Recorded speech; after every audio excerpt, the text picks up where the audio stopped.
bom dia para todas as meninas que estão aqui. Bom, gente, a gente vai falar de gravitação universal. O assunto de gravitação universal, ele é um assunto que não tem muita incidência em vestibulares. Volta e meia aparece uma outra questãozinha, né?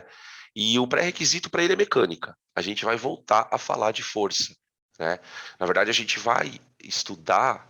É muito louco isso, né? Porque o que a gente vai estudar agora, na verdade, é exatamente aquilo que o grande trabalho do Isaac Newton, né? Não sei se vocês já ouviram falar que ele tem uma obra, né, chamada Principia, que é basicamente onde ele descreve as três leis do movimento, tá? Da mecânica, que são a primeira, a segunda e a terceira lei. Tá? Inclusive, ontem eu estava preparando a aula, por curiosidade, eu nunca tinha lido, né, eu nunca tinha pego o livro para ler. Peguei umas partes do livro para ler, do princípio, tem traduzido na internet, você pega em PDF, assim, cara, é uma coisa magistral. Magistral. Por que que é magistral? Porque ele explica todo o movimento de um planeta, de um corpo, aquelas aulas que a gente tem de balística, de queda livre, sabe aquelas aulas que a gente tem no MOVE, né? Vamos estudar balística, vamos estudar arremesso para cima, vamos estudar queda livre. Ele descreve tudo aquilo com matemática pura, pura. É uma coisa inacreditável. Então depois, quando vocês tiverem um tempinho, que vocês não tiverem nessa loucura de vestibular, estudando pra caramba, fuça na internet lá, pega o PDF dele, chama Princípio, são 3 volumes. Eu folheei assim, e o livro é assim, corolário. Um corpo, quando está caindo assim, assado, vai descrever uma trajetória assim, assado, nananana. Demonstração. Seguinte, corolário.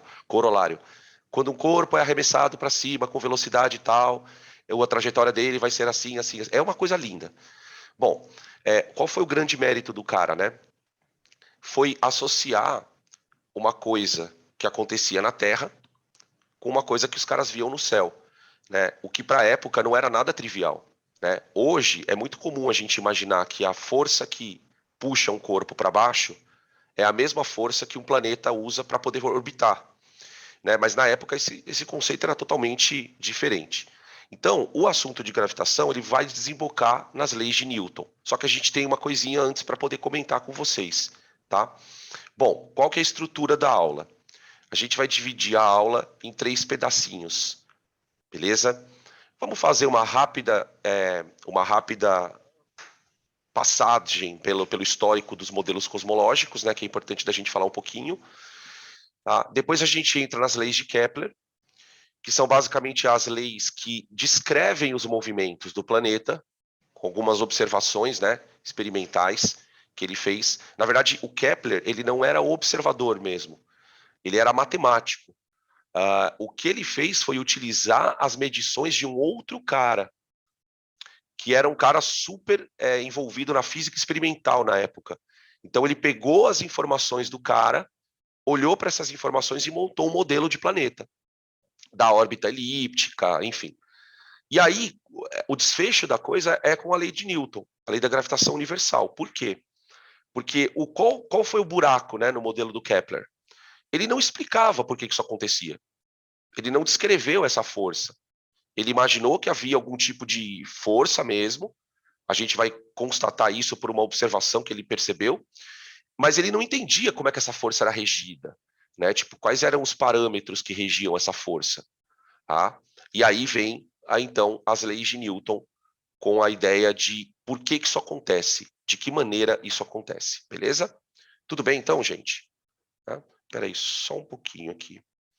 Vamos lá. Bom, para a gente falar um pouquinho de modelos, né? Os modelos cosmológicos eles ganham bastante destaque a partir das ideias do Aristóteles, né? Bom, o Aristóteles ele fez tudo, né?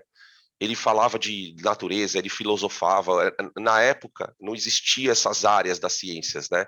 Sequer existiam ciências.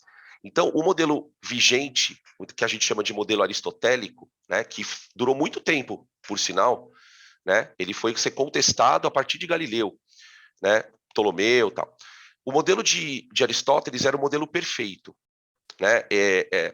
Na época, os filósofos acreditavam que algumas formas da natureza seriam formas perfeitas, seriam as formas harmônicas da natureza. E uma das formas perfeitas da época era a esfera. Então, o modelo cosmológico do Aristóteles era todo baseado em esferas, né? Você teria a Terra ocupando esse centro e algumas esferas, todas elas com o mesmo centro, que seriam esferas concêntricas. Em cada uma dessas esferas, você teria um planeta, tá? Como se fossem camadas, né? A gente olha para isso e não tem como não pensar no átomo, né? Daquele átomo mais tradicional. E aí você entende, né, como essa ideia de perfeição, ela permeia a ciência, né? O modelo cosmológico, você olha para o modelo cosmológico e olha para o modelo atômico, você fala, meu, os caras tiveram a mesma ideia de concepção, né? Pelo menos as primeiras ideias, até que as medições começam a mostrar que isso não é bem assim, tá? Beleza? Nota que no modelo de Aristóteles, veja que coisa louca, é, a gente tem o Sol, na verdade, ocupando uma das órbitas, uma das orbes, né, que a gente costuma dizer, que é exatamente mostrando que o Sol não é o objeto mais importante do sistema, né? O que o Galileu vai subverter é justamente isso. Fala, não, esquece isso que vocês estão vendo. A gente tem que trocar o Sol de lugar, né? E aí o Newton vai dizer, por que é o Sol que está no centro e não é um outro planeta? É muito simples, porque dos corpos que a gente tem nessa região, o Sol é o mais massivo. Então é ele que rege o campo gravitacional, né? Mas enfim, a gente vai chegando ali, tá? Beleza. Tudo bem, então tranquilo, né? Não vou me estender muito, porque isso não é uma coisa que o vestibular queira que você saiba muito, né? O que você precisa saber é que existe aqui um modelo geocêntrico de origem, né? Esse modelo geocêntrico, ele está muito contaminado, vamos dizer assim, essa palavra é meio forte, mas enfim, o modelo geocêntrico ele está muito contaminado pelas ideias vigentes da época, né? Que é a ideia de que o homem é o ser perfeito. Então, se o homem é o ser perfeito, é natural que a gente imagine que tudo gira em torno dele, inclusive o cosmos, né? O cosmos. Né? A palavra cosmos, né? Só uma curiosidade, ela vem do grego, né? Que é cosmos com K, que significa perfeita ordem. Então, acreditava-se na época que o universo era uma coisa extremamente perfeita, né? E que por ser perfeito, deveria sim existir, vamos dizer assim, em torno da Terra, tá bom? Bom, aí a gente passa por uma visão ainda geocêntrica, mas já com algumas observações um pouco mais detalhadas, né? O modelo de Ptolomeu, ele se diferencia do modelo do Aristóteles basicamente pelos a Terra continua sendo o centro, tá? Mas ela não está no centro, centro, centro, como era caracterizado pelo Aristóteles, né? E aí o modelo de Ptolomeu, ele introduz aqui um segundo movimento planetário. Ele vai dizer assim, olha, de fato a Terra ocupa quase o centro de uma trajetória, tá? Essa trajetória ele vai chamar de deferente, que seria praticamente o que a gente chama, né, de translação hoje, né, seria a nossa deferente. Tá. Só que o que acontece? Na época de Ptolomeu, algumas medições já estavam sendo feitas, algumas observações já estavam sendo feitas, estavam mostrando alguns problemas no modelo de Aristóteles. Então, é aquilo que eu sempre falo, né? Quando é que o modelo se torna obsoleto? Quando a gente percebe que ele não está descrevendo algumas observações. Então, à medida que as observações vão se tornando mais precisas, à medida em que as observações vão se tornando mais detalhadas, o modelo vai se mostrando falho. Então, por exemplo, o que o Ptolomeu tem que fazer? O Ptolomeu ele começa a perceber que para poder explicar algumas observações, ele precisa introduzir um segundo movimento. Esse segundo movimento é esse epiciclo, né? Então o planeta ele ficaria andando numa órbita, mas ao mesmo tempo que ele anda na órbita, ele gira em torno de um centro que se move na deferente, tá vendo? O centro. Então, o planeta teria duas órbitas, vamos dizer assim.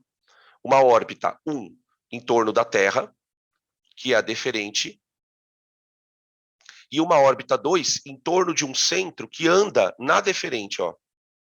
Ele vai andando fazendo isso, ó. Realm, realm, realm. Manja?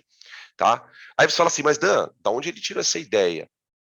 Por exemplo, você já deve ter ouvido falar de um evento astronômico muito comum chamado movimento retrógrado de planetas, né? O movimento, inclusive o movimento retrógrado, ele é usado em até algumas áreas de esoterismo, né? Por exemplo, quem gosta de astrologia, quem curte essas coisas meio que de energia de planeta, já deve ter ouvido falar que, ai, puta, essa semana Marte está em movimento retrógrado, né? O movimento retrógrado é uma coisa muito curiosa que a gente observa no céu, porque assim, os objetos estão andando no céu, certo? Tá todo mundo andando ali no tal do firmamento, né, que a gente chama. O que acontece é que às vezes quando os astrônomos olham um planeta, eles têm a sensação de que a gente tem a sensação de que o planeta está andando para frente, e depois ele volta para trás. Ele faz assim, ele faz um movimento meio de zigue-zague. E o modelo de Aristóteles não explicava isso. Né? Então, a partir do momento que os caras descobriram, puta, tem um movimento aqui que é o retrógrado. O que está acontecendo aqui? O modelo não chegava naquilo.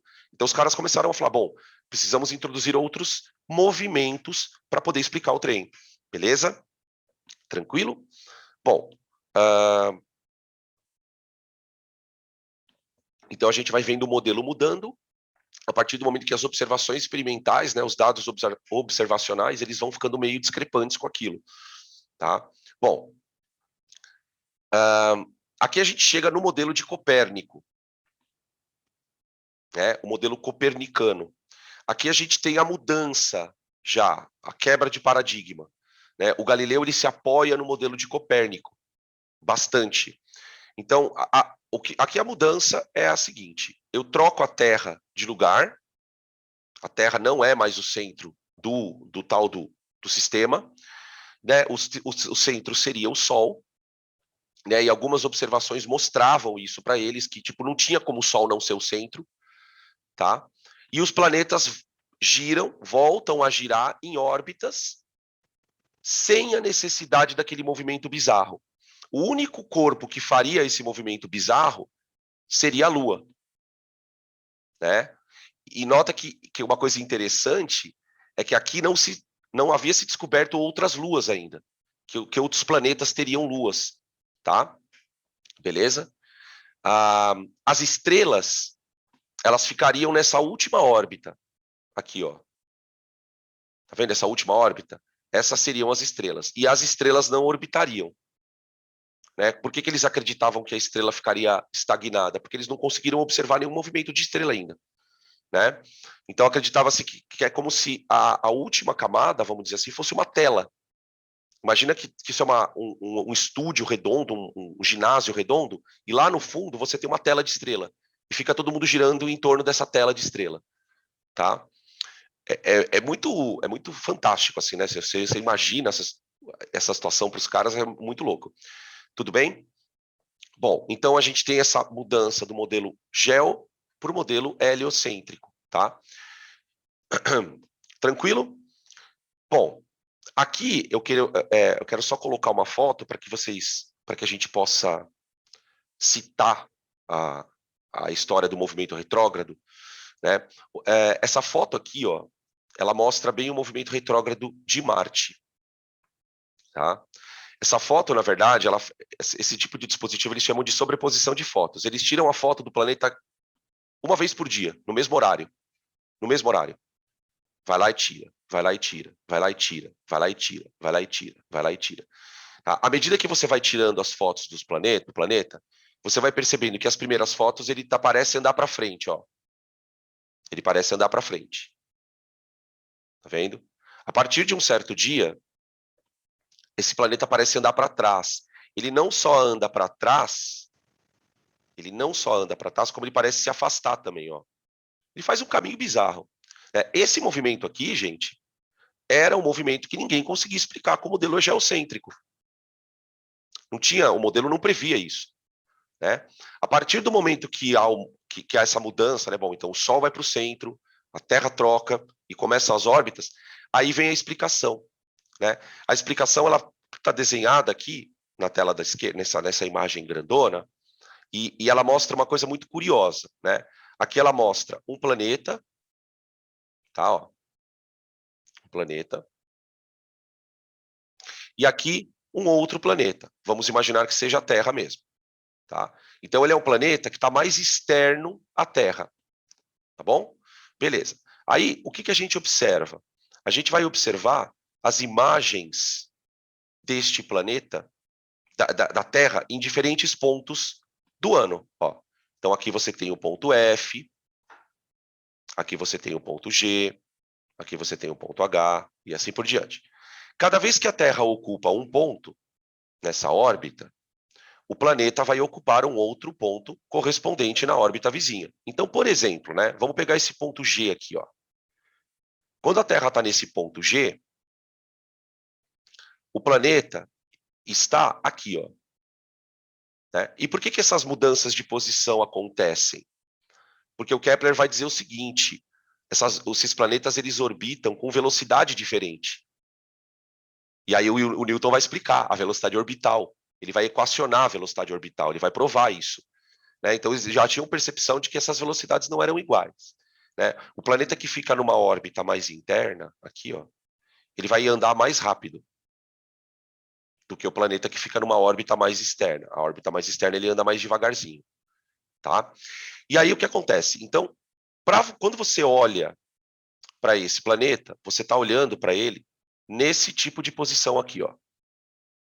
Você está se afastando dele. Ó. Você está virando para cá e o planeta está vindo. Mas como você está mais rápido que ele, você está meio que se afastando dele. Tá? Beleza, então você vê o planeta aqui, ó, nessa posição, ó, no firmamento. Se você trocar a Terra de posição, ó, pum, H, o planeta já está numa outra posição. Percebe que quando a Terra anda isso aqui, ó, tum, o planeta ele anda isso, ó, só esse arquinho aqui, ó. Tá vendo? E aí você passa a enxergar ele numa outra posição, tá? Então esse tipo de explicação que a gente não precisa saber em detalhes, né? Você só precisa saber por que que isso existe, né? Por que que existe um movimento retrógrado de um planeta com outro? Porque esse movimento acontece porque eles estão em órbitas diferentes, né? E o planeta que está mais próximo ao Sol está andando mais rápido. Então tem hora que você vê o corpo passando assim, tem hora que você vê o corpo passando assim, tá? Fazendo uma comparação um pouco mal feita, mas para você tentar entender qual é esse efeito, tenta imaginar você num carro, e um outro carro aqui no seu lado, só que você está mais rápido que ele. Pensa no movimento da sua cabeça quando você olha para o carro durante a ultrapassagem. Você não vai fazendo isso, ó. É exatamente esse efeito que acontece, só que em escala cósmica, tá bom? Beleza? Aí tem toda uma simbologia, né? No esoterismo para o movimento retrógrado, né? O movimento retrógrado simboliza que tempos difíceis virão, então para você vamos dizer assim, se reenergizar, olha, tá vindo aí o Marte retrógrado, enfim. Tá bom, gente? Tranquilo. Você vê que o negócio não é tão complexo assim, né? Tipo, o que se cobra da gente, né? São coisas mais bem light, assim. A realidade da cosmologia hoje é bem diferente, né? Hoje a coisa é o que os caras usam para estudar o cosmos hoje é mecânica quântica. Né? Isso aqui é mecânica clássica, né? Beleza? Bom, seguindo. Seguindo.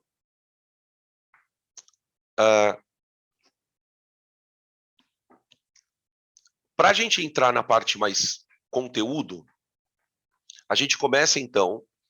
Onde que entra o Kepler, né? Nessa história toda. O Kepler, primeiro que é interessante que ele tinha uma formação bem religiosa, né? E a gente está num momento histórico aqui onde a igreja estava muito apoiada no modelo geocêntrico.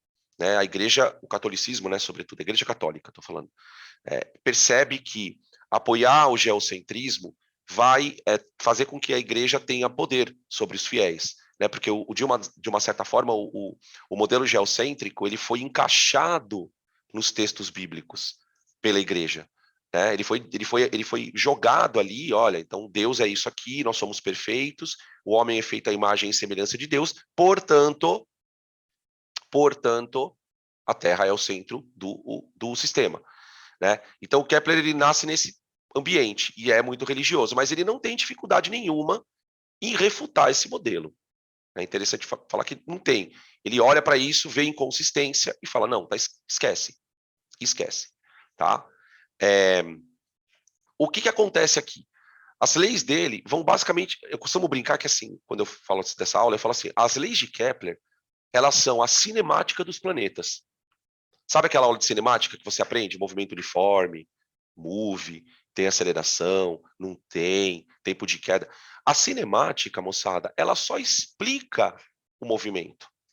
Ela não fala de onde vem a aceleração, né? O Kepler faz isso. Ele fala, olha, o movimento dos planetas é assim, assim e assim. Ponto. Acabou. E aí o Newton vem e diz, por quê? Olha, por causa disso, disso, disso, disso, disso. Tá bom? Bom, primeira lei, o estudo dele são 3 postulados, vamos dizer assim, tá? O primeiro postulado do Kepler fala que a órbita do planeta não é circular, e sim uma elipse, tá? Eu não vou entrar nas definições de elipse, até porque eu não sou muito bom de geometria analítica, sobretudo nessa parte, e eu prefiro deixar para os professores de matemática. Né? Vocês sabem que a matemática ela define a elipse, né? Ela define a circunferência a partir de lugares geométricos. Não sei se vocês já ouviram essa expressão. Tá? Depois até, como é um assunto que não cai muito no Enem, né, geometria analítica, geralmente o pessoal não estuda muito. Mas eu diria para vocês que a geometria analítica, cara, é o que conecta a álgebra com a geometria. É a coisa mais linda que tem. Mas, enfim. Então, a definição de elipse, para mim, é a seguinte. A elipse é um ovo. Pronto. Falei. É uma, é uma, é uma circunferência meio que achatada. Tá bom? Essa elipse, ela tem 2 pontos que nós costumamos nos referir a eles, né, como focos. Focos. Tá?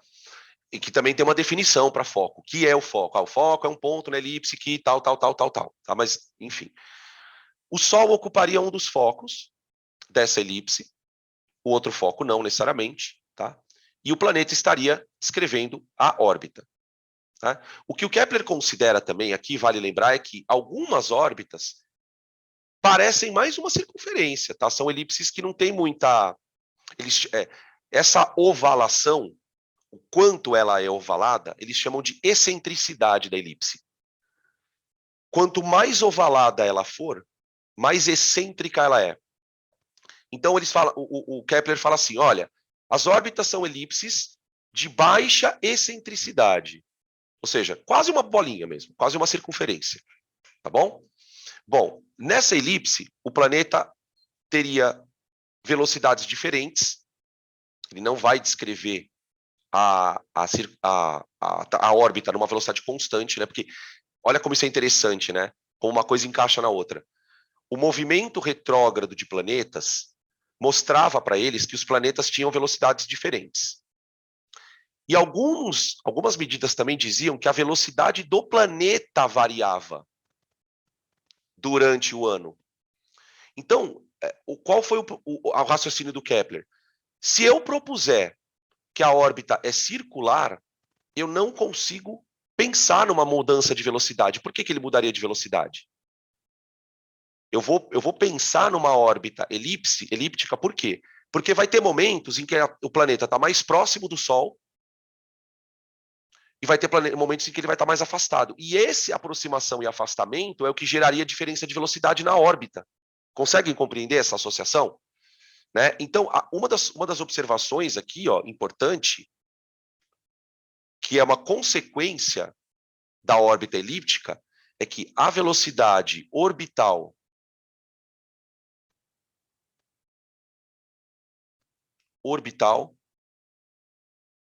varia. Varia. Tá? Orbital. Faltou um L aqui. Beleza? Outra coisa que ele define, né, no modelo dele, o conceito de afélio e periélio. Né? Porque é o seguinte, como o Sol não está, como a órbita não é um círculo e o Sol não está no centro, vai ter momentos em que o planeta está mais próximo do Sol. certo? E é nesse momento aqui que as observações concluíam que o planeta está mais rápido. Então ele vai acelerando aqui, ó, ele passa rápido. Tá? Esse ponto aqui é o periélio, ponto mais próximo do planeta até o Sol. Tá? Ele passa pelo periélio, né? Quando ele passa pelo periélio aqui, ó, ele começa a desacelerar. Desacelerar. Essa desaceleração faz com que ele chegue aqui, ó, nesse ponto, que é o ponto mais afastado, com a menor velocidade da trajetória, que é o afélio. Tá? A partir daqui, ele passa, então, a acelerar novamente.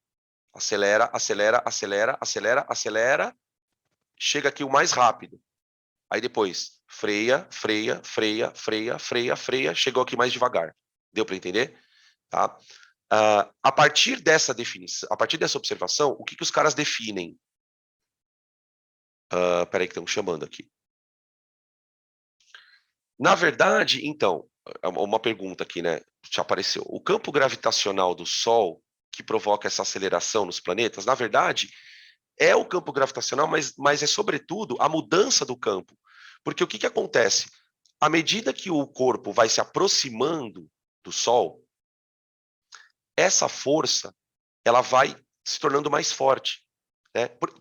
Porque assim, olha que coisa linda. Deixa eu explicar uma coisa para vocês. Vamos imaginar que a órbita fosse circular. E o Sol está aqui. E a Terra está aqui. Quando a órbita é circular, você concorda que a força ela é centrípeta? Certo? Tá. Quando a órbita é elíptica, vamos imaginar uma órbita elíptica. Eu vou exagerar, tá, gente? Por favor. Aqui está o Sol. Ó, aqui está o Sol.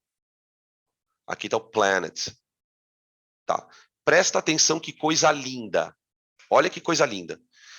Quando a órbita é elíptica desse jeito, o que os caras percebem? Você vai ter uma força gravitacional, não vai? Igualzinho na circular. Só que tem um detalhe. Faz uma decomposição dessa força. Né? Se eu fizer uma decomposição dessa força, eu tenho uma componente apontando para um tipo de um centro e uma componente tangencial. Ou seja, essa componente tangencial aqui, ó, ela empurra o planeta para frente. Quando a força é só centrípeta, ela não empurra o planeta na trajetória. Ela só puxa para o centro, centro, centro, centro, centro. Se você admite que a órbita é assim, você pode propor que a tua força ela tem uma componente centrípeta, que vai sempre manter ele fazendo a curva, e tem uma componente tangencial que empurra ele pela curva. O problema é que quando o planeta está aqui, ó, como a força gravitacional ela está para trás, ó, porque tenta imaginar que o planeta está assim, ó, ele está andando nessa direção, no sentido anti-horário, por exemplo. Então, a força gravitacional ela está aqui, ó.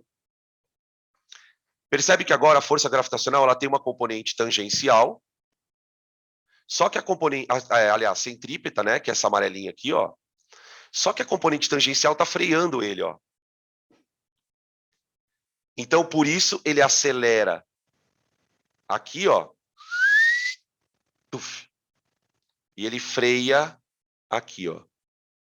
Por que ele freia? Porque a componente tangencial está segurando ele. Aqui, por que ele acelera? Porque a componente tangencial está puxando ele para perto do Sol. Entendeu? Então, olha como é mais fácil trocar o modelo. Em vez de você ficar tentando viajar aqui, pô, mas por que o planeta acelera aqui? E não tem como você inventar que o planeta acelera aqui. Não tem como. Certo? Se não tem como, então troca, faz assim. Consegue explicar assim? Beleza, bora, o planeta faz isso. Até você perceber que isso aqui não explica. Enquanto isso aqui explicar, continua assim. Tipo, tá até hoje, né? No caso. Tá? Beleza?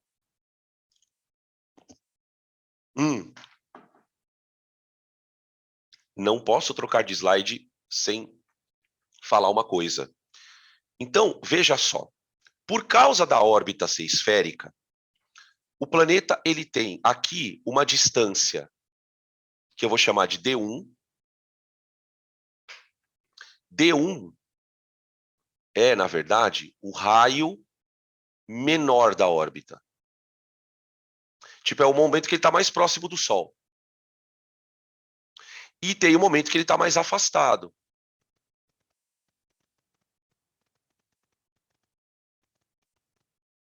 D2, tá? Que seria o R maior. O que acontece? Como a elipse ela é quase uma circunferência, ela tem uma excentricidade pequena, muitas vezes, para algumas coisas, é mais fácil você pensar que a órbita é circular. Para alguns planetas, para alguns tipos de corpos. É mais conveniente você aproximar para uma circunferência. Então, os caras criaram o que a gente chama de raio médio da órbita. Raio médio. Tá? O raio médio, como o próprio nome diz, é uma média dos dois pontos mais, onde ele está mais distante da onde ele está mais próximo. Então, é D1 mais D2 dividido por 2. Tudo bem? Beleza? Esse é o raio médio da órbita. Ou seja, é tipo assim, se a órbita fosse uma circunferência, qual seria o raio dela? É esse aí. Tá? Essa medida ela tem um nome. Ela se chama unidade astronômica.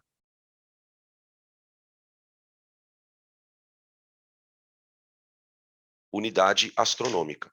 Deixa eu só lembrar quanto que ela vale aqui. Acho que é 150 milhões de quilômetros. Deixa eu pegar aqui na internet. Unidade astronômica. É isso mesmo. São 150 milhões de quilômetros. 150 mil milhões de quilômetros. Tá? Ou 1,5 a nona, se você quiser. Tá? Tem várias na cosmologia, né, quando os caras trabalham com planeta, galáxia, estrela, quilômetro não vale nada, cara. Olha o tamanho da distância. Então os caras começam a criar-se uma outra unidade chamada UA, que é a unidade astronômica. Então você fala assim, tal planeta está a 2 unidades astronômicas de distância. Significa 2 vezes essa distância média. Isso, na verdade, é o cálculo se baseando na Terra. Pensando na Terra até o Sol, tá? A definição de unidade astronômica é o raio médio da órbita da Terra em torno do Sol. É basicamente isso. Tá bom? Belezitia? Então, quando, por exemplo, numa questão de múltipla escolha, que o cara cobre de você que você saiba a primeira lei de Kepler, o que ele provavelmente vai te perguntar é qual a consequência, né? Por que que isso é assim? Aliás, o que que isso explica? Isso explica o movimento acelerado e o movimento retardado dos corpos, tá? Beleza? Continuando.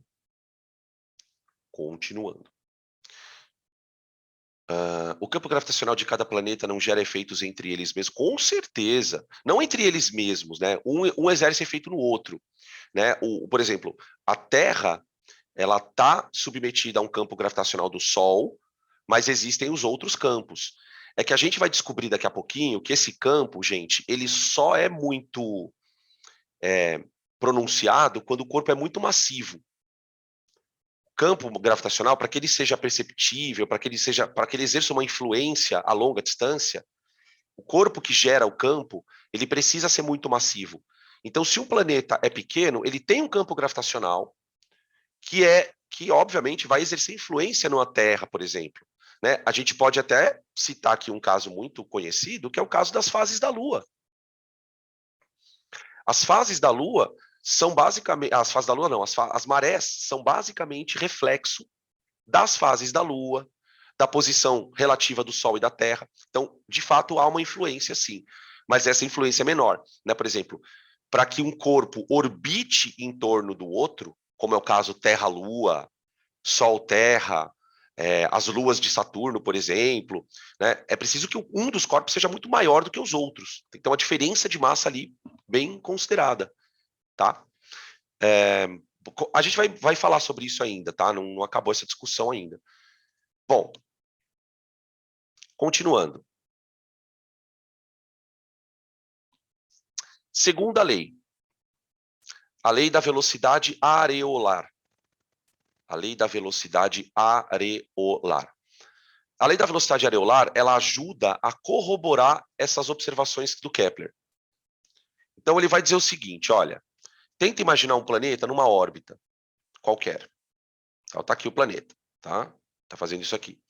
Aqui a gente colocou ponto P1, ponto P2, que é um arco, vamos dizer assim, da órbita, né? E aqui eu coloquei Q1 e Q2. Então, aqui você tem uma parte da órbita feita perto do periélio, né? E aqui você tem uma parte da órbita perto do afélio, certo? Ok. O que o Kepler observa? Ele observa que ele pode definir um conceito, que é o conceito da velocidade areolar. Areolar vem da palavra área. Tá. Para você entender o que é a velocidade da área, pensa no seguinte: imagina que você tem aqui, ó, uma corda prendendo o planeta ao Sol, tá bom? Que seria a força gravitacional, vamos pensar assim. Agora imagina que quando o planeta anda aqui, essa corda, ela varre toda essa área aqui, ó, toda essa área, tá? Muito bem. Quando essa corda varre essa área, o planeta está andando por aqui, concorda? Ele está andando, vamos chamar de delta S1. Ele anda um delta S1. Então o Kepler, ele fala assim, olha, eu vou definir uma velocidade que é a área varrida durante o movimento. A gente usa o termo varrida, como se você estivesse passando uma corda assim, ó, varrendo uma área no cosmos, né? Tá? Dividido pelo intervalo de tempo. Isso é velocidade areolar. O que o Kepler diz é que essa velocidade, ela é constante. Essa velocidade aqui do planeta, ela é constante. E é a partir dessa perspectiva que ele consegue provar algumas coisas. Por quê? Por exemplo, se essa velocidade é constante, significa o seguinte: se A1 é igual a 2, por exemplo, vamos supor que a área 1 seja igual à área 2. Então, tá? Essa constante ela foi determinada aqui, ó. Tá vendo? Você vê que, de fato, você pode dizer que é uma constante. Né? A flutuação é muito pequena. Considerando que você tem medidas, né? Só que é produto de medida. Como é que os caras chegam nesses valores? É medida, é telescópio, né? Os dados que eles têm, observatórios. Então, você percebe que para um dado experimental, ele está bom. Então, você pode dizer que, de fato, ele é constante. Tá? O Newton, ele se debruça sobre isso. E ele chega nessa constante. Ele descobre qual é o valor desta constante. Tá bom? A gente vai discutir depois numa outra sequência aqui. Beleza até aqui, gente?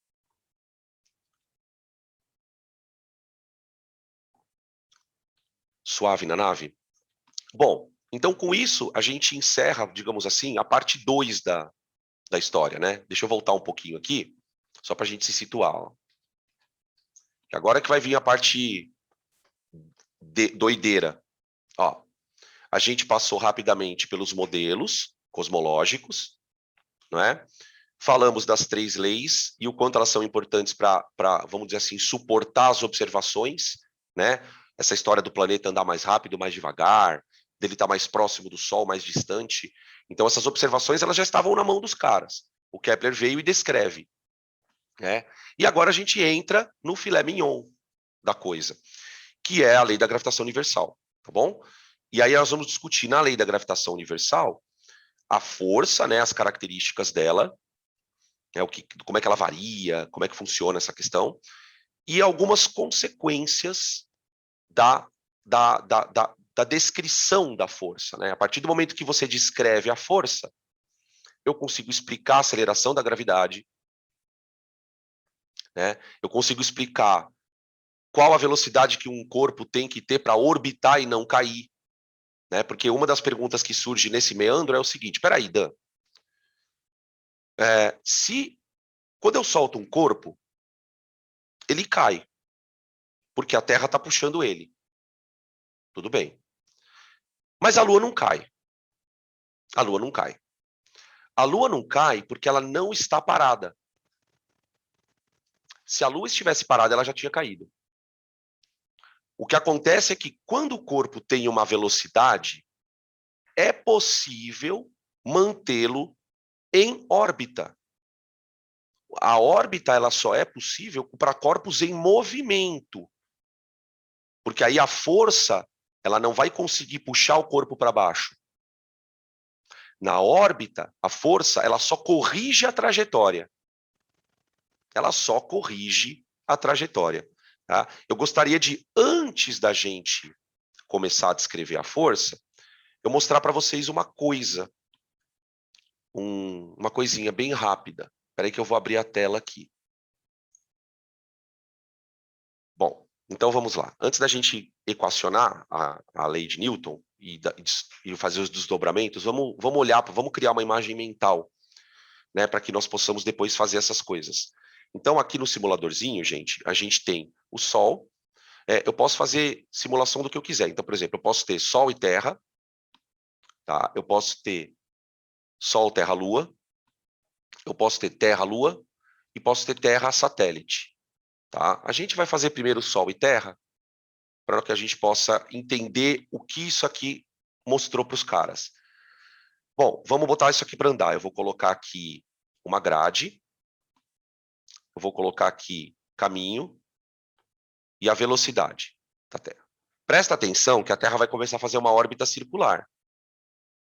Observa que na órbita circular, a velocidade ela está sempre tangente à trajetória. Ó. Ela está sempre tangente à trajetória. Tá? O que o Newton vai dizer é que ela está tangente à trajetória porque a força, na verdade, ela é centrípeta. Então, ela está atuando como mv² sobre r. Então, você descreve ele com uma mecânica super simples, o movimento. Tá? Ah, mas Dan, a órbita não é elíptica? É, mas ela tem baixa excentricidade. Tá? Eu consigo usar esse modelo tranquilamente. Tá? Beleza? Agora, notem o que vai acontecer se eu desligar a gravidade. Vamos desligar gravity.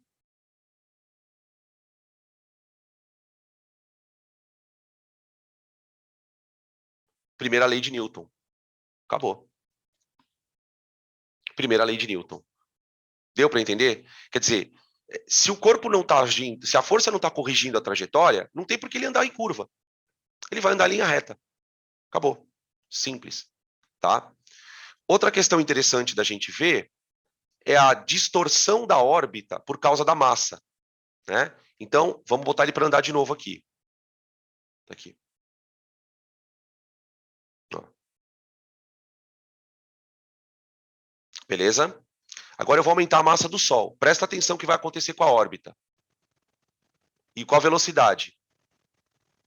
Ó o colapso, ó. Vai cair? Não vai. Ó. Olha o que acontece agora. Veja se isso não é uma órbita elíptica. Afélio, periélio.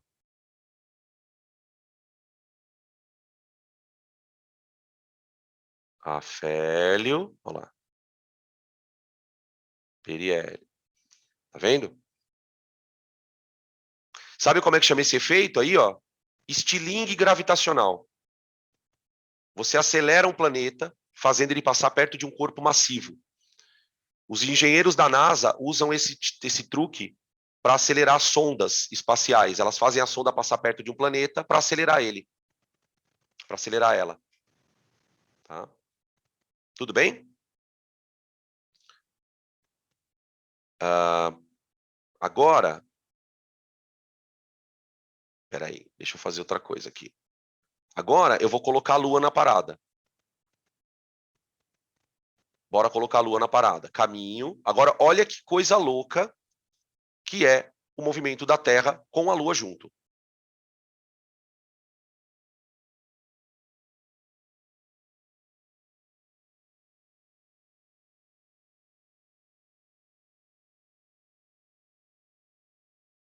Tá vendo essa posição aqui, ó? Deixa eu dar um zoomzeiro aqui. Ó, isso aqui é uma lua cheia. Isso aqui é lua cheia. Quando a lua tá bem de frente para o Sol, assim, ó, de noite você vai enxergar uma face bem refletora da lua. Aqui. Deixa eu dar uma andadinha. Ó, aqui, ó. Aqui é a lua cheia. Tá? Aqui já é lua minguante, ó. É aqui que pode acontecer eclipse da lua, ó. Tá vendo? Lua nova, tá vendo? Cheia. E aí vai, ó. Depois a gente vai falar sobre isso na ótica. Nessa trajetória, o que a gente percebe? Que a Lua, ela está muito mais, ela está sofrendo muito mais influência do campo da Terra do que do campo do Sol. Ela tem uma órbita em torno da Terra. Tá? Deixa eu mostrar uma coisa para vocês, ó. Tá vendo esse ponto aqui, ó? Ai, peraí, deixa eu tentar pegar ele bem aqui, mais ou menos, ó. Percebe que nessa situação, a Lua e o Sol estão do mesmo lado? Aqui é o momento onde a maré fica super alta, nessa região do planeta aqui, ó. Por quê? Porque nesse momento, a água do oceano, ela está sob o efeito do campo gravitacional do Sol, puxando ela para cima, e do campo gravitacional da Lua. Ninguém sabia explicar por que em certas épocas do ano a maré ficava tão alta, mais do que outras. Por exemplo, onde que a maré fica menos alta? Aqui, ó. Deixa eu tentar de novo. Aqui, mais ou menos, ó. Tá vendo? Aqui a maré fica menos alta. Por quê? Porque você tem, de um lado, o campo gravitacional do Sol, e aqui você tem um campo gravitacional da Lua contra. Então, nesses casos, a maré fica mais baixa. O Newton previu tudo isso. O cara previu tudo isso no modelo dele. Ó. Vamos aumentar a massa do Sol de novo? Vai colapsar, hein? Não vai colapsar? Vai. Olha lá. Na próxima ele colapsa. A Lua colapsou aqui, ó. A próxima ele vai colapsar, eu acho. Deixa eu ver. Não vai. Acho que alinhou. Então, você percebe como quando os engenheiros da NASA falam assim, olha, não vai cair asteroide nenhum na Terra. Eles têm como prever isso, porque eles sabem prever a trajetória do planeta. Eles sabem se uma coisa vai atingir a outra, se tem possibilidade grande. Por exemplo, isso é uma passagem muito próxima de órbita. Isso é uma passagem muito próxima. Né? Pode ser que ao longo de milhões de anos isso aí colida. A gente não sabe. Né? Ó, aqui tá os dias, tá vendo? Ó, passando. Tudo bem? Beleza? Aqui, vamos fazer com satélite. Satélite. O movimento é o mesmo. Tá? Velocidade. Força centrípeta. Ó. Quando a força é perpendicular à velocidade, não tem como acelerar o corpo em módulo. Você pode dizer para mim assim, tem aceleração lá dentro do corpo? Claro que tem, mas a aceleração está para baixo. Ela vai te puxar para baixo. Tá? Se eu desligar a aceleração, tchau. Foi embora, a esmo.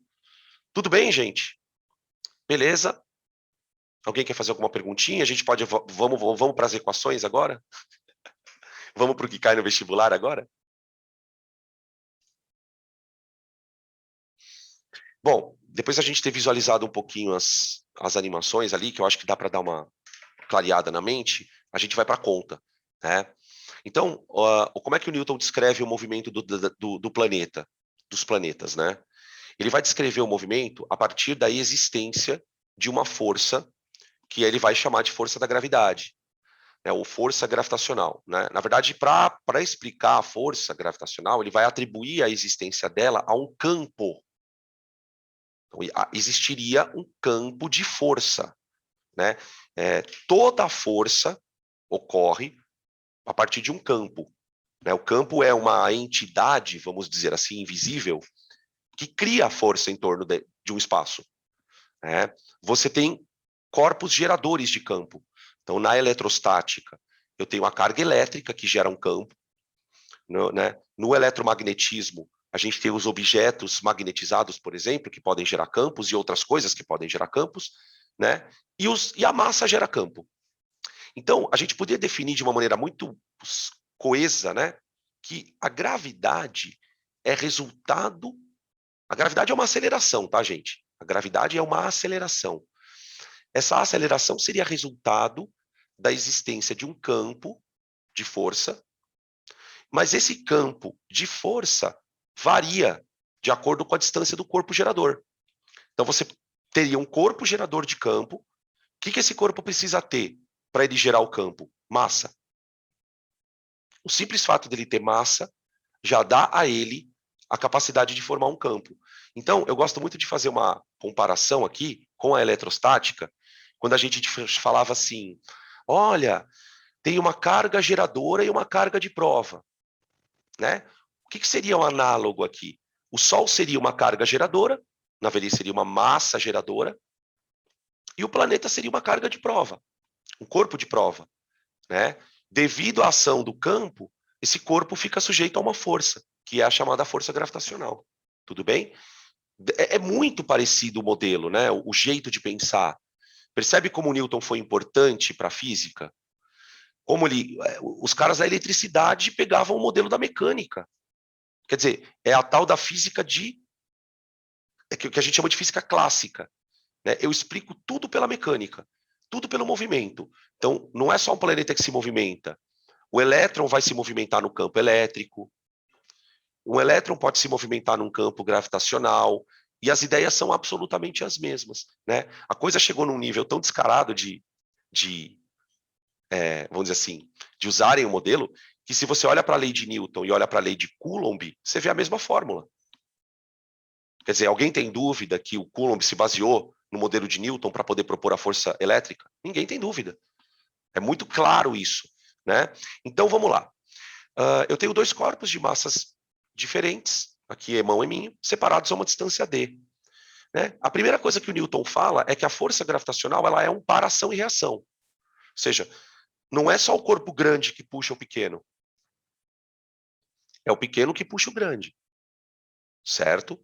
Mas como é que ele vai justificar que o menor é que gira em torno do maior?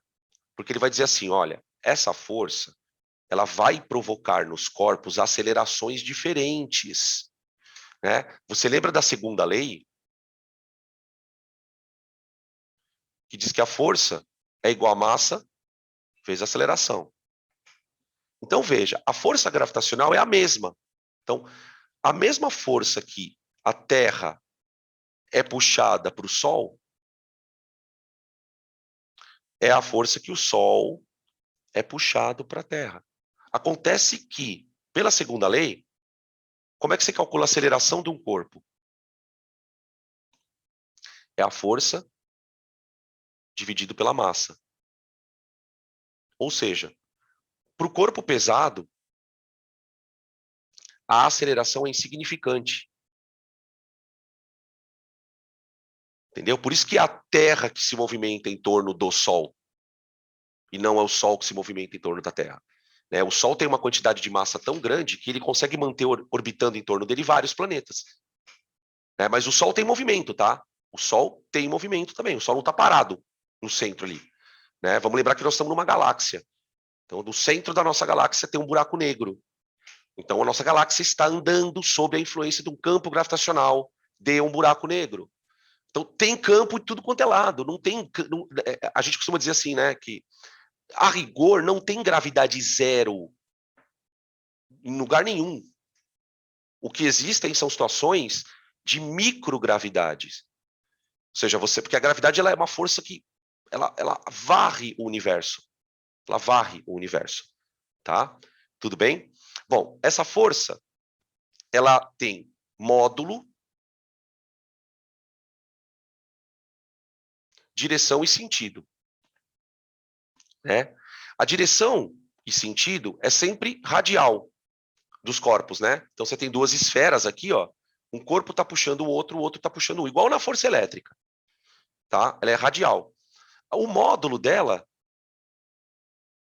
é igual a G, emão, eminho, dividido pela distância ao quadrado. Então, ela é diretamente proporcional às massas. Quanto mais massivos são os corpos, maior a força gravitacional existente neles, ou entre eles. Tá? E quanto mais distante os corpos estão, menor é a força gravitacional. Tá? Uma coisa importante de eu comentar é esse G que vocês estão vendo aí. Esse Gzão. Esse Gzão é um número que o próprio Newton não sabia o que era. Ele não sabia. Né?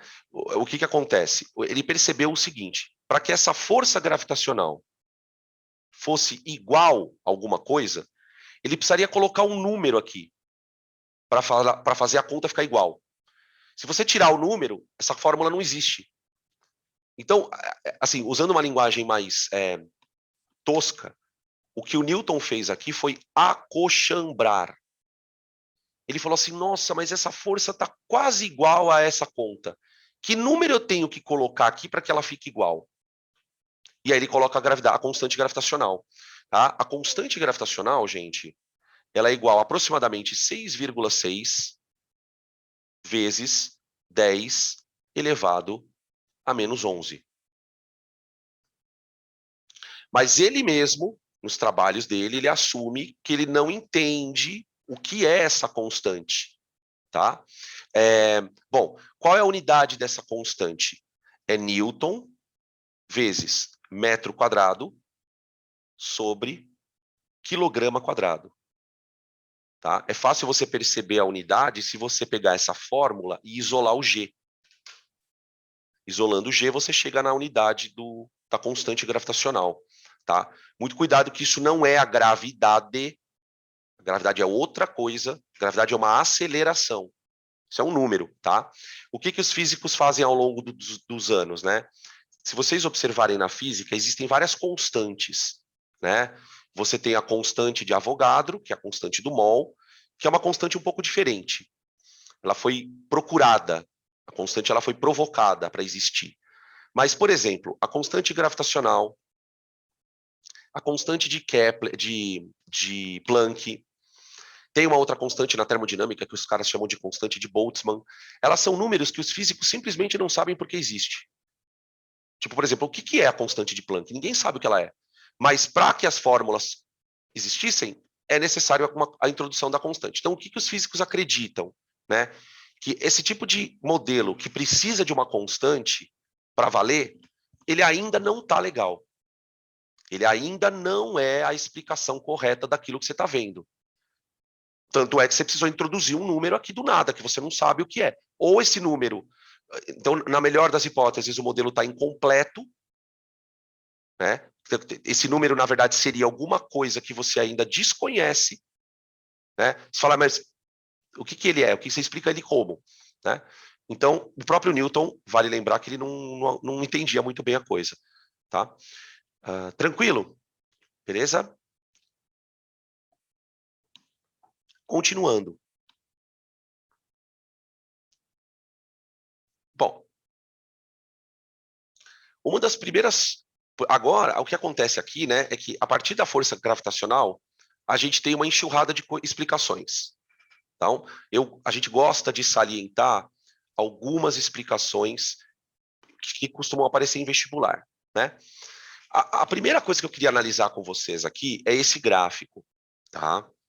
Vamos lembrar que nós estamos operando agora, né? A nossa cabeça ela vai operar com a seguinte fórmula na cabeça. F igual a G, emão, eminho, sobre D quadrado. Tá. Beleza. Esse gráfico ele vai nos mostrar como é que a gravidade varia de acordo com a distância da Terra. Ok? Tudo bem. Observem que esse gráfico ele traz uma coisa curiosa. Tá? Essa distância aqui, ó, ela está em milhões de metros, tá? Então, o gráfico começa do zero. Esse ponto aqui é o centro da Terra. Que é o centro da Terra. Tá? Então, ao contrário do que muita gente pensa, o centro da Terra não tem gravidade. A gravidade começa a surgir à medida que você sai do centro da Terra e começa a caminhar para a superfície. Então, você tem aqui, ó, o centro, ó, tum, tá? À medida que você vai caminhando na superfície, na direção da superfície, a aceleração da gravidade ela vai ficando cada vez maior. Maior, maior, maior, maior, tá? Nesse intervalo aqui, ó, essa fórmula não vale. Essa fórmula não vale.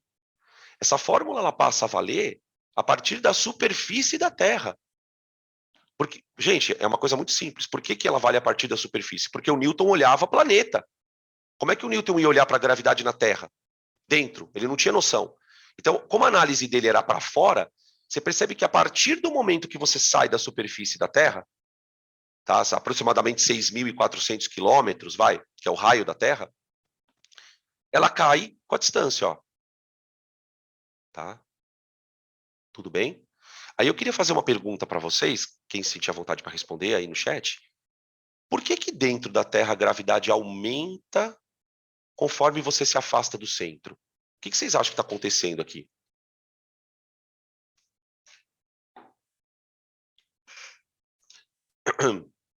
Por que será que ela está ficando maior? Né? A gente conclui que a gravidade na Terra é maior na superfície. É a maior na superfície. A partir da superfície ela começa a diminuir. Né? Por que que isso acontece?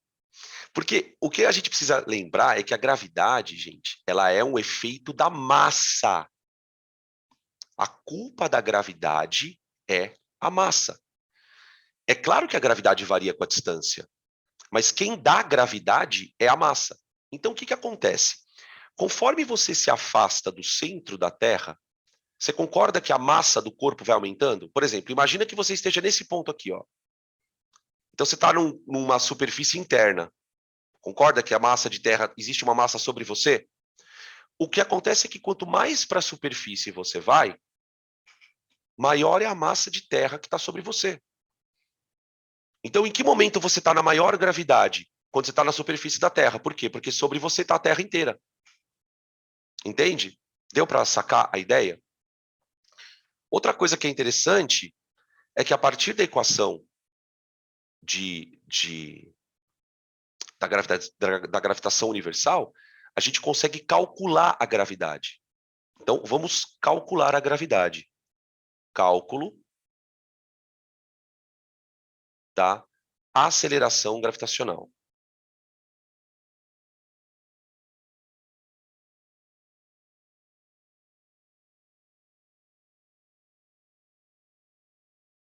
Então, ó, é muito importante que vocês tenham assim definidinho na cabeça três expressões, né? Campo gravitacional, força gravitacional e aceleração gravitacional. É que nem na elétrica. Campo elétrico, força elétrica e aceleração elétrica. A gente só não chama de aceleração elétrica. Mas percebe que a existência de um campo cria uma força que acelera o corpo. Ponto. É assim na mecânica, é assim na eletrostática e é assim no eletromag. Tá. Então, a aceleração gravitacional. Como é que a gente calcula ela? A gente vai olhar para a fórmula de Newton e vai lembrar que essa força gravitacional, para a gente, tem um nome. Peso. Peso. O peso nada mais é do que o resultado da gravidade sobre você, do campo gravitacional sobre você. Você é uma carga de prova. Como você está próximo do campo, você é acelerado. E olha que coisa interessante, você está acelerado agora. Você está com uma aceleração de 10, mas você não está andando para baixo, porque está no chão. Então, é isso que a gente precisa lembrar, né? Nem todo corpo que está submetido a uma aceleração está necessariamente acelerando, literalmente falando. Você está sendo puxado, né? Então, o que dá a sensação... Qual foi a genialidade do Einstein? O Einstein diz assim, o que dá a sensação de peso é a aceleração. Você só está sentindo peso porque você está acelerado. Se você estivesse dentro de um foguete acelerado, você também sentiria essa sensação. O Newton ele vai ser muito objetivo, ele vai dizer, não, é uma força. É uma força que está sendo exercida. Tá, essa força é o peso. Então a gente diz o seguinte, massa do cara vezes gravidade é igual a G emão, eminho, sobre d quadrado. Onde d seria a distância que ele está em relação ao centro da Terra. Tá? Essa fórmula só pode ser usada, repetindo, para corpos fora da Terra. Não dá para calcular a gravidade de um corpo que está dentro da Terra. Tudo bem? Então você corta a massa, e aí você tem o que é a aceleração. Gente, olha que bonito. Lembra do Galileu? Olha a explicação do Galileu aqui. O tempo de queda não depende da massa do corpo. A aceleração, se você soltar uma pena e soltar uma bola de boliche, no vácuo, as duas vão cair com o mesmo tempo de queda. Porque a aceleração gravitacional, ela independe do corpo que está sofrendo ela. A culpa é da carga geradora. A carga geradora é a culpada da coisa, tá? Então, a gente percebe que a aceleração, ela depende, a gravitacional, né, da massa do planeta e depende da distância que você está em relação ao planeta, tá? Isso, repetindo, a partir da superfície do planeta, tá bom? Sabe o que isso nos faz crer? Uma pessoa que está ao nível do mar, está na superfície, ela tem uma gravidade diferente de uma pessoa que está mais alta, né? Se a gente pensar, por exemplo, no Monte Everest, a gravidade lá é um pouquinho menor que a da Terra, tá? Aqui você tem valores de gravidade, ó, gente, de acordo com a altitude. Ó, quando você está na superfície, 9,81. É o resultado dessa conta aí. Aqui você tem 9,75, tá vendo? Ó? Vai subindo um pouquinho, vai diminuindo a gravidade. Tá? Beleza? Olha que interessante, né? Você consegue, a partir dessa fórmula, ó, tentar calcular o raio da Terra. O raio da Terra, a massa da Terra, tá? Por quê? Porque a gravidade você consegue medir no laboratório. Você tem experimentos que medem a gravidade. Então, existem técnicas que você consegue calcular a altitude que você está só de medir a gravidade. Tá? Então, a lei de Newton, gente, ela abriu um portal na física. Quando ele descreve isso aqui, cara, é uma sequência de explicações, né? Por isso que os caras, tipo, ele para física é um dos baluartes, né? Não tem como não falar. Ele mudou a física totalmente, né? O que o Newton traz? Ele traz, a partir dessa perspectiva, ele traz o que a gente chama na física, né, de visão determinística. Eu sei onde o planeta vai estar daqui a um ano, porque eu sei montar uma equação horária para esse planeta. Então, aqui eu consigo determinar a aceleração, eu consigo determinar a posição do planeta em função do tempo, eu consigo determinar a velocidade do planeta em qualquer ponto da trajetória. Ou seja, é a física que a gente estuda no cursinho, está nascendo aqui, com essas observações. Tá? Quer dizer, a mesma força que eu explico a Lua rodando, eu consigo explicar por que um corpo cai. Né? Tudo bem? Por isso que existe essa analogia, né? Não há relato de que, de fato, uma maçã caiu na cabeça dele. O que há são indícios de que ele havia, em algum momento, feito um comentário do tipo assim, eu tenho uma percepção clara de que o mesmo mecanismo que explica o movimento de um planeta é o mecanismo que explica um corpo caindo na Terra. Ele fala sobre isso, né? Tá? Beleza? Bom, outras consequências. Vamos continuar. Item C. Deixa eu ver se é item C. Uma das coisas muito interessantes é a questão da órbita dos objetos, né? vocês sabem lá do Elon Musk que ele tem um projeto miraculoso, né, de formar na Terra ou na superfície da Terra uma rede de satélites. Seriam mais de não sei quantos satélites, aí, mais de 300, 400 satélites orbitando ao redor da Terra para levar a internet para tudo quanto é lugar do mundo. Porque, por incrível que pareça, ainda hoje você tem ambientes onde até a internet não vai. A Terra é muito grande. Então, qual que é o projeto do Elon Musk? Lançar um monte de satélite e criar uma rede de satélites, que seria a Netlink, né, da Terra. E aí todo lugar do planeta vai estar coberto com internet, mesmo os lugares mais remotos do planeta. Só que qual é o problema? O custo. O custo. Por que é tão caro botar um objeto em órbita? Por causa da quantidade de combustível que você tem que usar. Né? Existe uma questão aqui que é, eu quero levar um objeto em órbita. Só que para eu levar um objeto em órbita, eu preciso arremessá-lo de um lugar muito alto com uma velocidade adequada. Por quê? Porque se eu arremessar ele num lugar muito baixo, ele vai cair. E se eu arremessar ele muito devagar, ele também cai. Então, para você conseguir fazer um objeto ser arremessado, você tem que fazer um lançamento dele, tá? Quando ele atingir uma altitude determinada, ele deve estar numa velocidade determinada, e a partir desse momento ele arremessa o satélite. Então, o que o Elon Musk fez? Ele criou um foguete que vai lá em cima, solta o satélite, só que o foguete volta para a Terra. Então ele barateou absurdamente a viagem. Né? Porque cada foguete que você ia para o espaço, o foguete ia se destruir. Porque ele vai subindo, ele vai se desfazendo, né? E à medida que ele vai se desfazendo, chega no final, ele cai e já era. Né? Beleza? Então, a lei da gravitação de Newton, ela permite com que a gente calcule a velocidade orbital de um objeto. Qual é a velocidade que ele precisa ter para conseguir entrar em órbita? E aí nós vamos perceber três coisas interessantes. A velocidade orbital, duas coisas interessantes, perdão. A velocidade orbital, ela vai depender não da massa do objeto, não da massa do objeto, e ela vai depender também de qual altura você quer arremessar o objeto. Olha, eu quero arremessar ele a quantos quilômetros de altitude? Dependendo da altitude, você vai ter que ter uma velocidade maior ou menor, tá?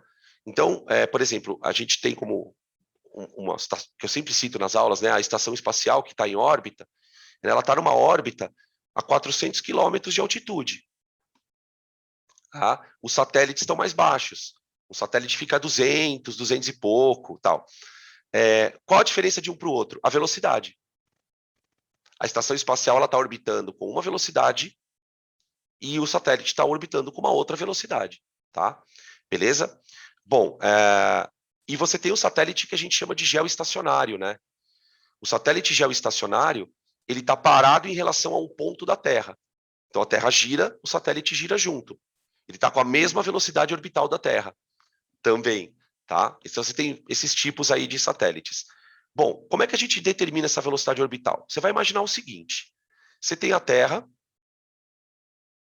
aqui, beleza? E aqui você tem um satélite. Tudo bem.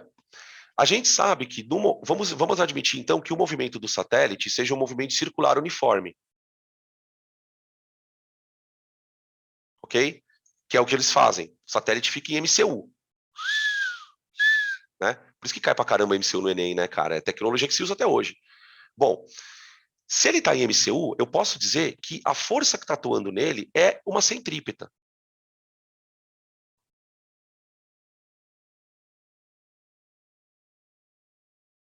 Né?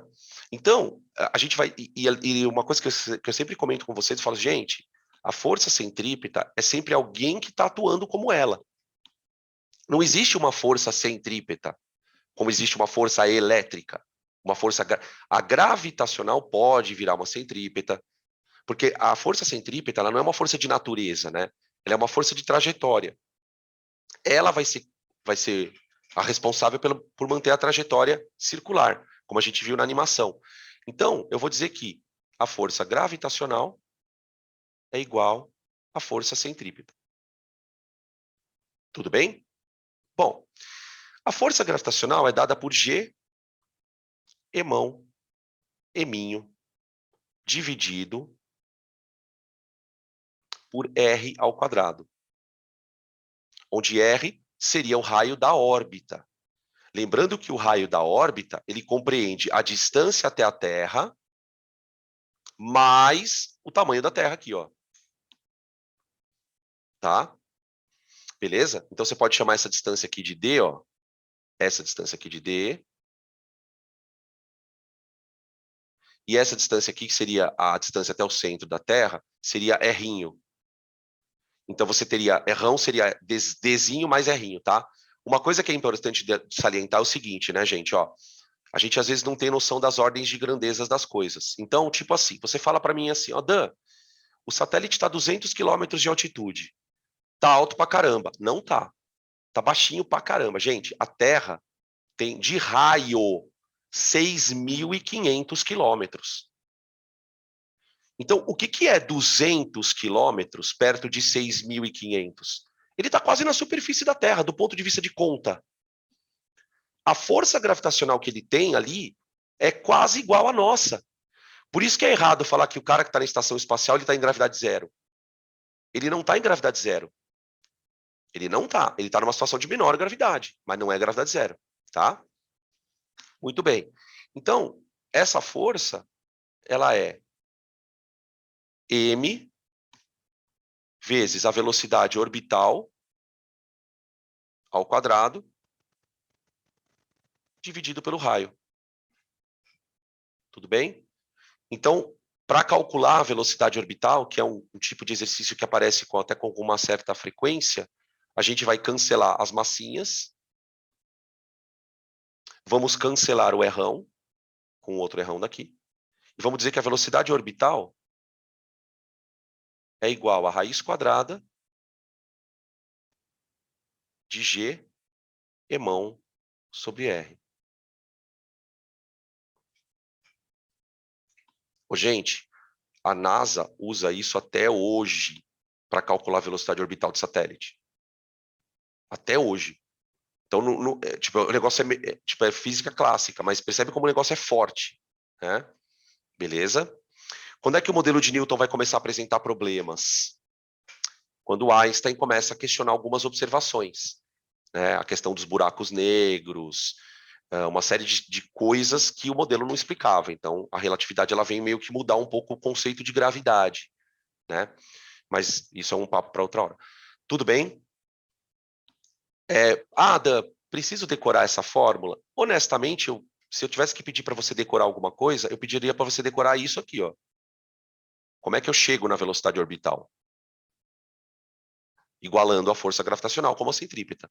Você está assumindo que o corpo está em MCU, tá? Tudo bem até aqui, gente?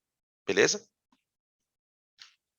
Deixa eu fazer uma coisa aqui que eu quero continuar uma reflexão com vocês. Espera aí. Pronto. Aqui. Tranquilo? Eu vou pedir para vocês tirarem print, porque eu vou apagar e eu quero desenvolver uma outra coisa nesse slide. A velocidade orbital eu calculo, então, pela distância e pela massa do planeta.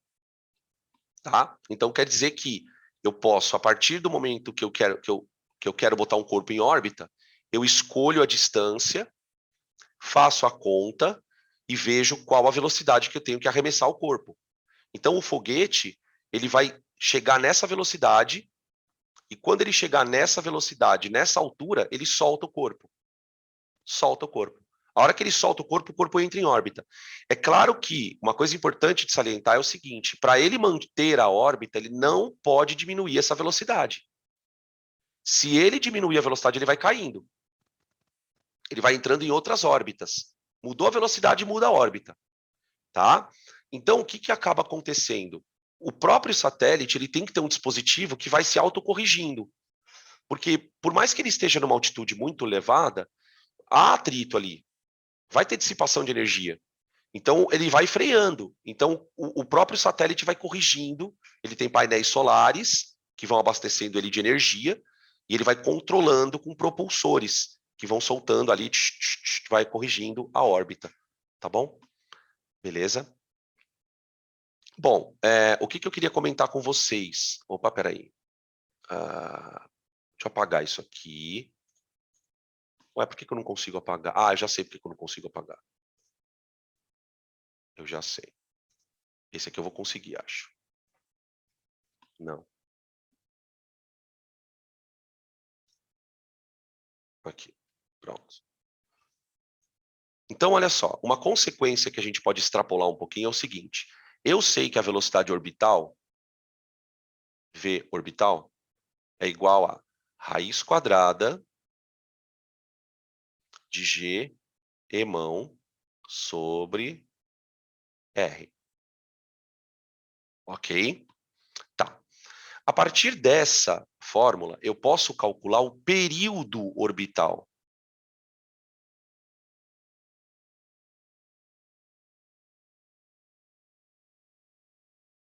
Né? O período, a gente falou de período pela primeira vez, né? Lá no movimento circular uniforme, que é o tempo necessário para o corpo dar uma volta inteira no percurso dele, né?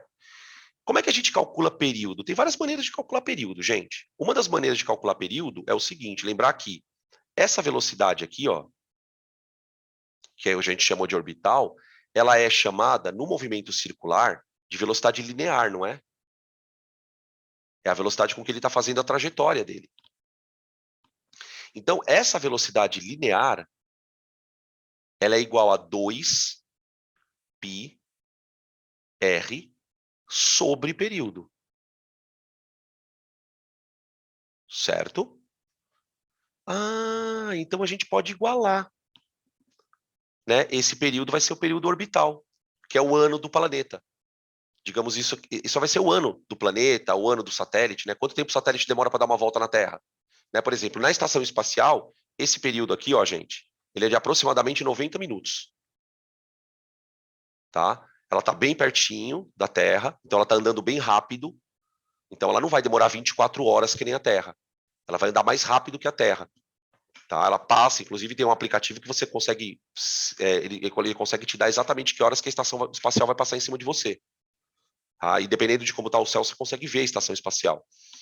Então, por quê? Porque o período dela é diferente. Tá? Então eu vou trocar, eu vou fazer assim, ó. Eu vou falar aqui. V, né? Então é raiz quadrada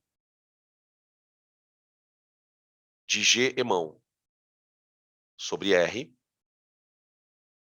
é igual a 2 π R sobre período. Ok?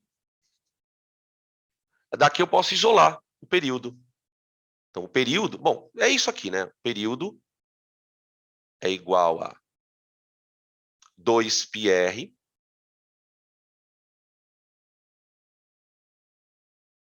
sobre vezes raiz quadrada de R sobre GM.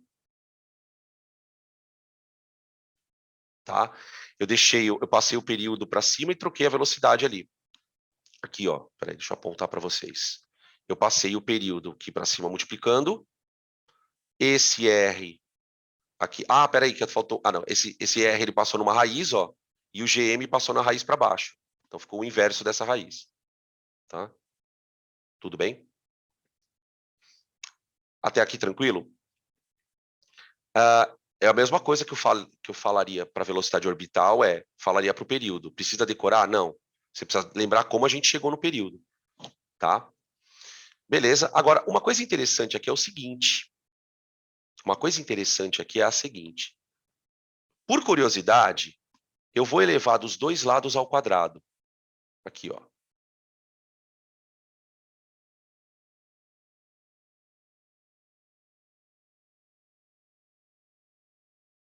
Vamos elevar ao quadrado. Se eu elevar ao quadrado isso, olha o que vai acontecer. Período ao quadrado é igual a 4 π quadrado R² vezes tudo que está na raiz elevado ao quadrado, que vai dar R sobre GM.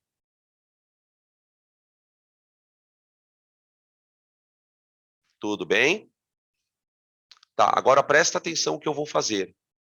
Eu vou dizer que T² sobre... Tá vendo que aqui tem um R² vezes R, que é o raio da órbita? Eu vou colocar ele aqui embaixo. R³ é igual a 4π² sobre GM.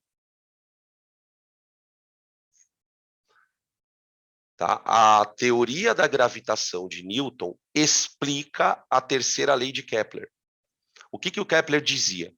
Que quando você pegar o período ao quadrado e dividir pelo raio ao cubo, você vai ter uma constante. Você vai ter uma constante.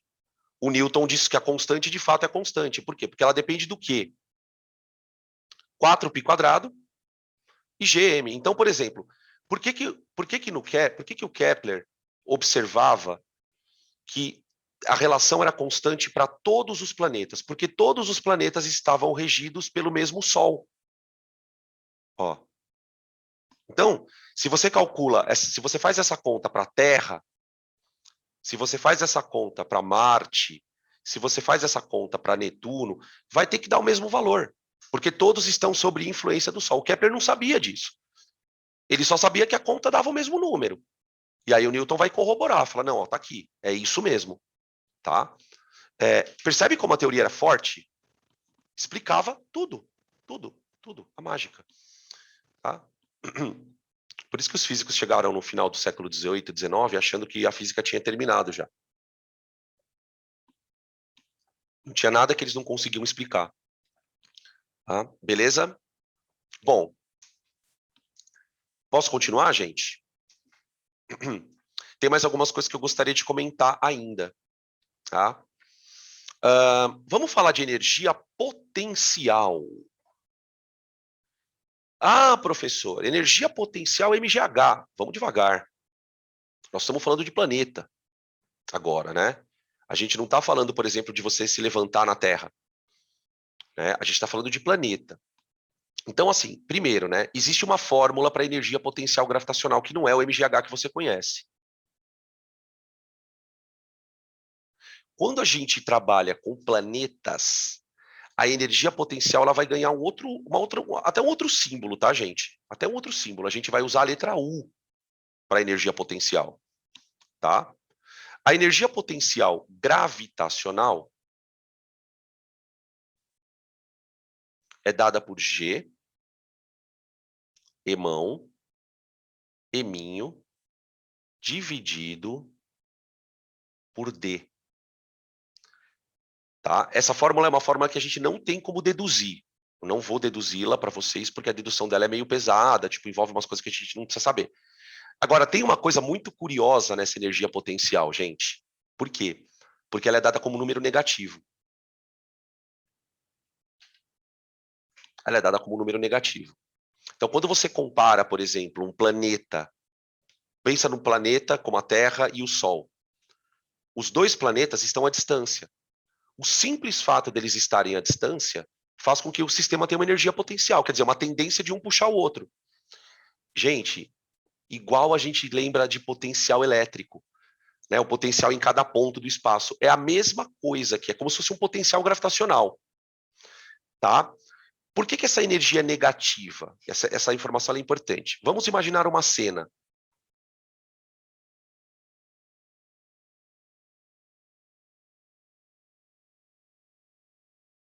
Aqui você tem um planeta emão, tá? E aqui você tem um planeta menor eminho. Eminho, tá? Eles estão separados a uma distância D. D. O que acontece? Como a energia potencial ela depende da distância, né? E aqui a gente volta a uma coisa que eu martelava lá no primeiro semestre. Toda a energia potencial é uma energia de referencial. vai ter alguma coisa na fórmula de distância. Por exemplo, mgh, kx² sobre 2 na mola. Percebe? Tudo depende de uma distância, uma elongação. Então, a energia potencial é assim. O que acontece? Essa energia potencial, ela deixa de existir quando? Quando os planetas estão totalmente livre da influência do outro. Totalmente livre. Para que um planeta não perceba o outro, é preciso que eles estejam a uma distância muito grande. Então, a gente define como quase que um corolário, né, o seguinte, que a energia potencial em D igual a infinito, ou seja, se você pegar esse planeta e levar ele para o infinito, a energia potencial vai ser zero. Vai ser zero, tá? Qualquer ponto que você esteja próximo ao planeta, o valor é negativo. Então, a fórmula ela mostra para a gente o seguinte: quanto menor a distância entre os planetas, quanto menor D, vírgula, mais negativa será a energia potencial.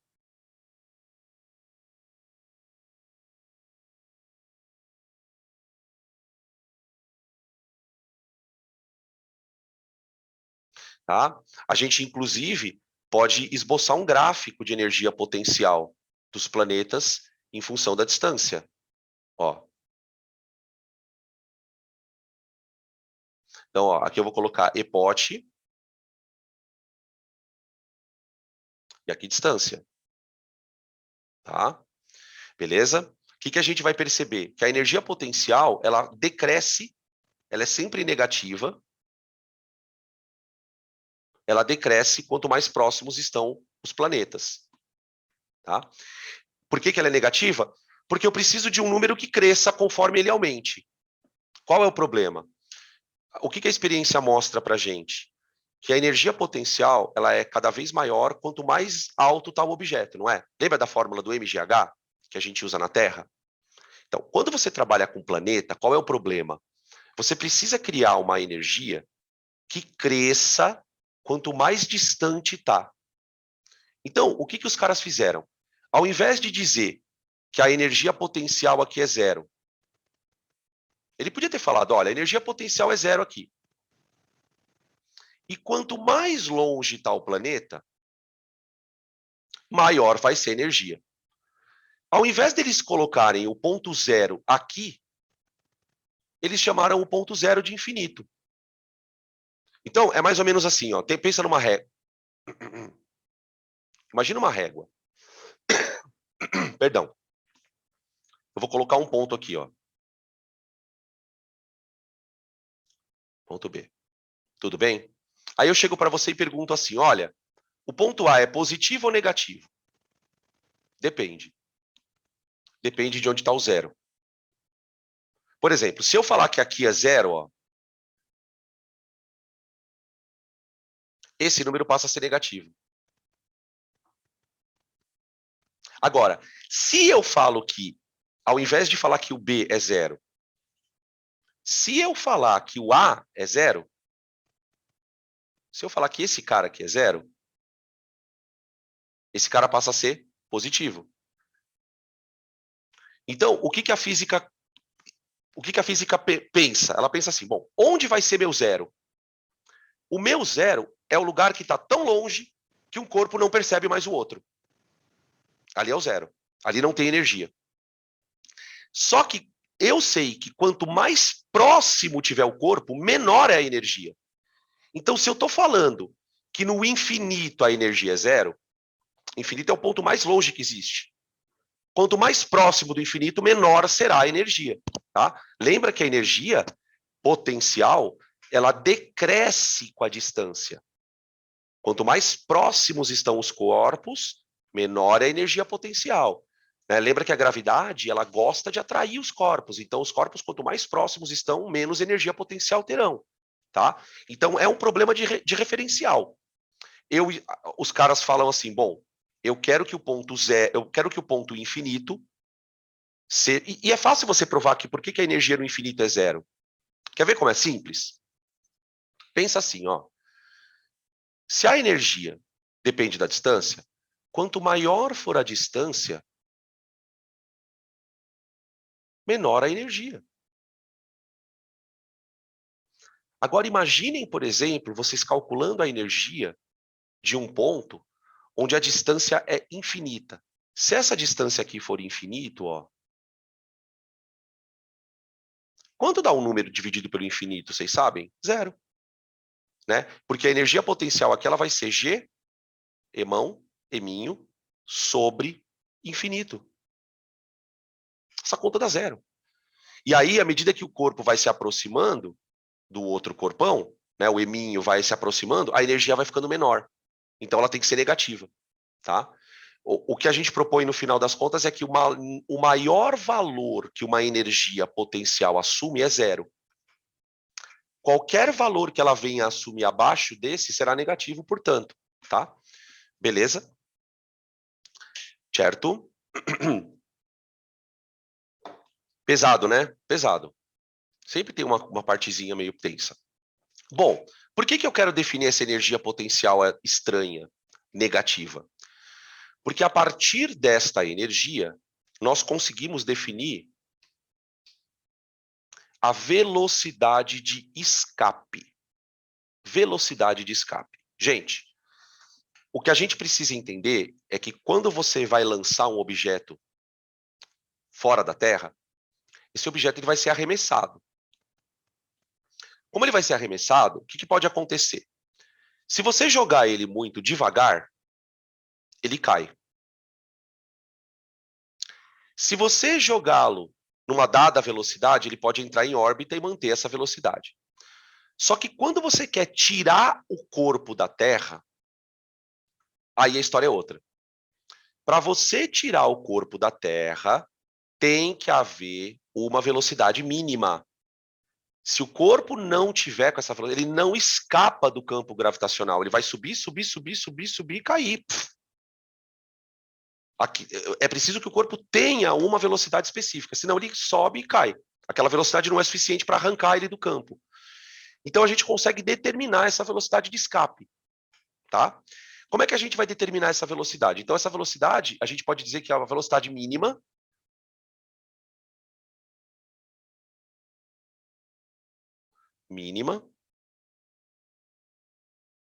para que um corpo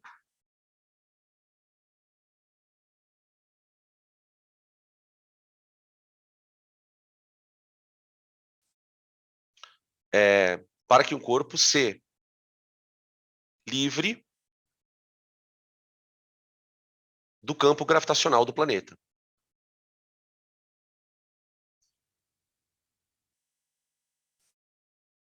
Então, para as missões espaciais, é fundamental isso acontecer, né?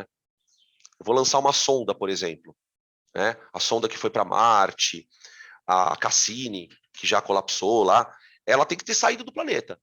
Então, ela precisa ter uma velocidade de escape, tá?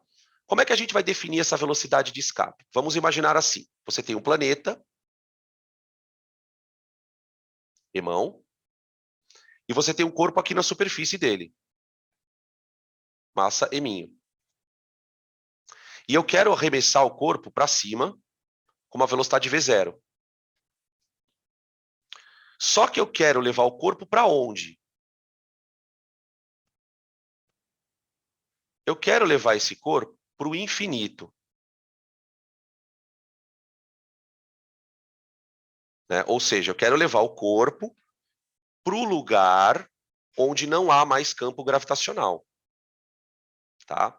Vamos supor, para efeito de cálculo, que eu gostaria de que ele chegasse no infinito e parasse. Tá? Então ele vai chegar lá e vai parar. Repouso. Porque aí eu calculo a menor energia possível, né? Não quero nem que ele chegue lá acelerando. Não quero nem que ele chegue lá rápido. Eu quero que ele pare ali. Qual tem que ser a velocidade que eu tenho que soltar o corpo para ele chegar até ali? Bom, o que eu vou fazer? Eu vou pensar o seguinte. Durante o movimento aqui, essa distância, quando ele estiver no infinito, ele vai estar uma distância d da Terra, certo? Uma distância d, do centro da Terra, né? Lembrando, tá? A distância do centro da Terra.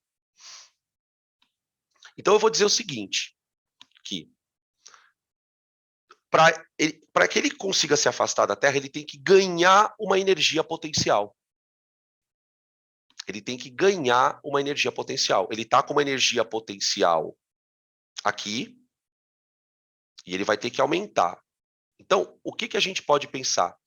Que toda a energia cinética que ele tiver no começo precisa se transformar em potencial. Então, eu vou escrever assim, ó, toda energia cinética inicial deverá se transformar, ser transformada em EPOT. Gente, o que você está querendo fazer aqui é a mesma coisa que você pegar uma bolinha e jogar para cima.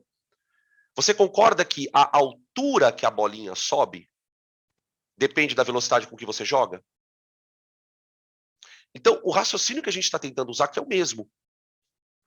Né? O que a gente precisa lembrar? Que se a energia vai ter que ser transformada, eu posso dizer que a energia cinética vai ser perdida e a energia potencial vai ser ganha. Né? Então, ele vai parando, mas vai subindo até a hora que ele escapa do campo. Qual que é a ideia, então? Eu posso dizer que a variação da energia cinética que ele sofrer tem que ser igual à variação da energia potencial, só que com sinal trocado. Por que com o sinal trocado, Dan? Porque quando ele perde uma, ele ganha outra. Então tem que ser com o sinal trocado. É claro que nós estamos aqui trabalhando com uma situação ideal. Né? Por exemplo, na prática, existe um problema nisso. Por quê? Porque o corpo, enquanto ele está subindo, ele tem atrito. Então ele vai ter que subir com uma velocidade maior do que essa que a gente está calculando. Porque a gente está pressupondo que não tem atrito. O corpo simplesmente levanta e vai embora. Só que a gente tem atmosfera na Terra, né? Então tem uma série de outras correções, mas a ideia é por aqui. Então vamos lá. Como é que a gente calcula a variação de uma coisa? Final menos inicial. Então eu vou escrever aqui, ó. Vamos desenvolver para cá. Energia cinética final menos energia cinética inicial é igual a menos energia potencial, né? Variação. Energia potencial final menos EPI. EPI.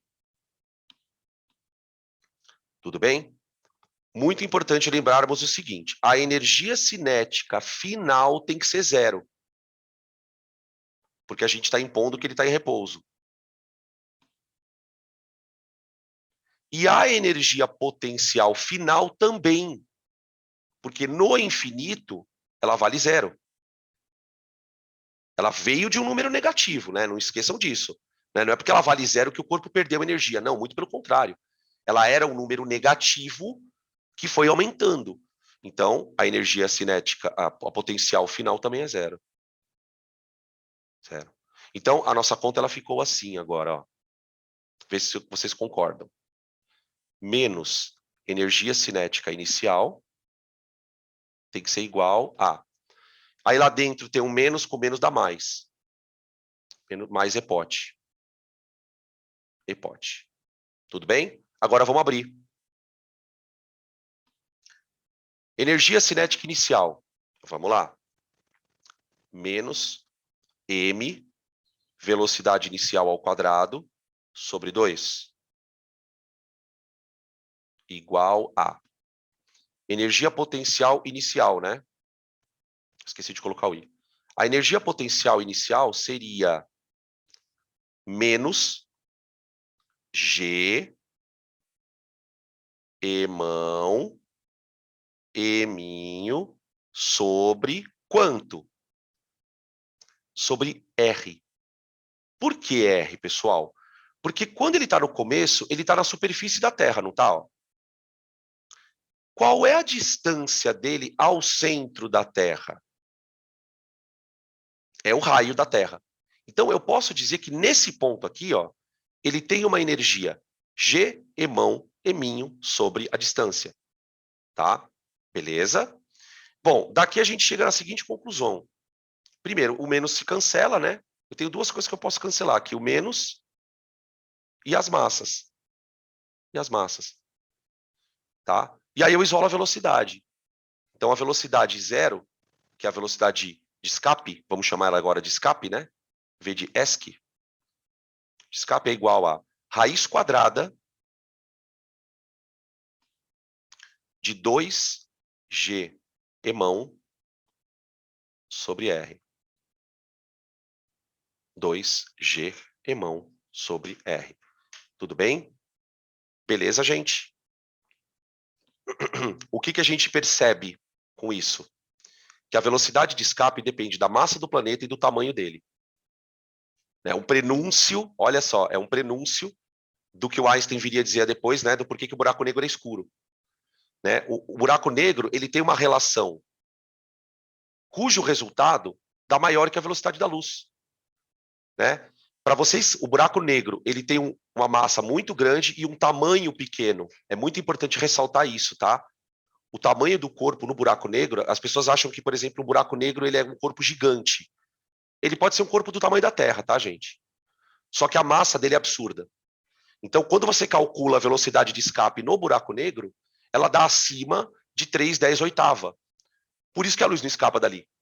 É exatamente essa situação. O campo gravitacional gerado pelo buraco negro é gigantesco, que para um corpo conseguir escapar, ele teria que andar numa velocidade superior à da luz. E como nada tem essa velocidade, por isso o buraco não emite luz. Você não consegue enxergá-lo porque você não recebe a luz vinda dele. Tá? As regiões em volta do buraco negro você vê. Por que a gente consegue ver as regiões em volta do buraco negro? Porque quando a partícula se aproxima do buraco negro, ela começa a espiralar, puxada pelo buraco. Só que quando ela acelera, ela emite luz. Então, o que você enxerga ali, que é o que eles chamam de horizonte de eventos no buraco, são as partículas dando o último suspiro dela. É a última luz que ela está emitindo antes de colapsar ali na estrutura. Tá bom? Tudo bem, gente? Vocês querem fazer alguma pergunta, alguma dúvida? Muita teoria, né? Principalmente esse finalzinho aqui, né? É o mais importante. Tá? Beleza? Certinho.